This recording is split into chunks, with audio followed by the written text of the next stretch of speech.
Hello and welcome back, and today we are making banana bread. This recipe called for 4 bananas, and I had 2 bananas that were very ripe, almost rotten, and 2 bananas that weren't ripe at all, kind of hard and bitter still, but it ended up working out alright. So I took those first 2 bananas that were hard and I mixed those first just to let them go ahead and get oxidized, and because I knew they would take longer to mix than the ones that were already ripe. And then I grabbed the ones that are ripe, and you'll see that they're just brown, kind of falling apart. That's exactly what you want for banana bread. You want them to be mushy and not something you wouldn't want to eat. That's exactly what needs to go into banana bread, just because it'll lock that moisture in, unlike the regular bananas would. And I think the mixture of both of them kind of canceled it out, and it worked out fine. So I gave those a final mix, and then in a separate bowl, I grabbed half a cup of butter. I want to say a 1/4 cup of white sugar and a 1/4 cup of brown sugar. The measurements will be in the description, and I creamed those together in my stand mixer. They didn't mix the best because I hadn't left my butter out long enough, no surprise, I never do. And then back to my banana mixture, I go ahead and I add 2 large eggs. I don't know if you're supposed to do this in order or do this like whenever you add it all into the stand mixer, but I did it like this and it turned out fine. I added a splash of vanilla and then I gave that a quick mix. Stopping my stand mixer, I think in between shots I scraped off the sides just to make sure the butter was fully incorporated, but then I went ahead and added my banana and egg mixture.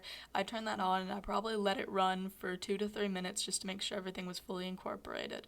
And in a separate bowl, you grab AP flour, go ahead and sift that in, and then you get some baking powder, baking soda, and a little pinch of salt.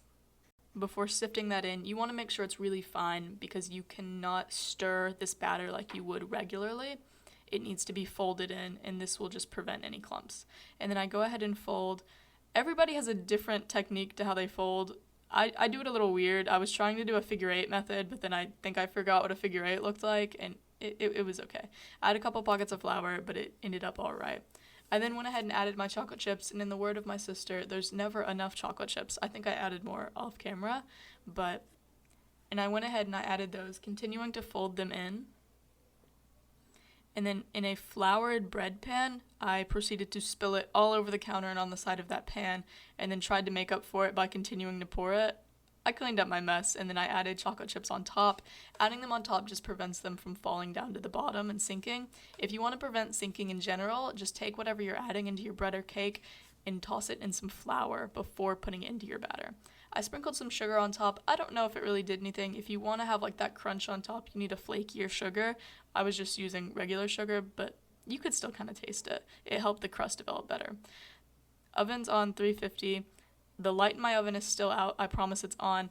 I then proceeded to poke the top a couple times because I was worried that the top part wasn't cooked, but it was coming out clean. So about after 60 minutes, it should look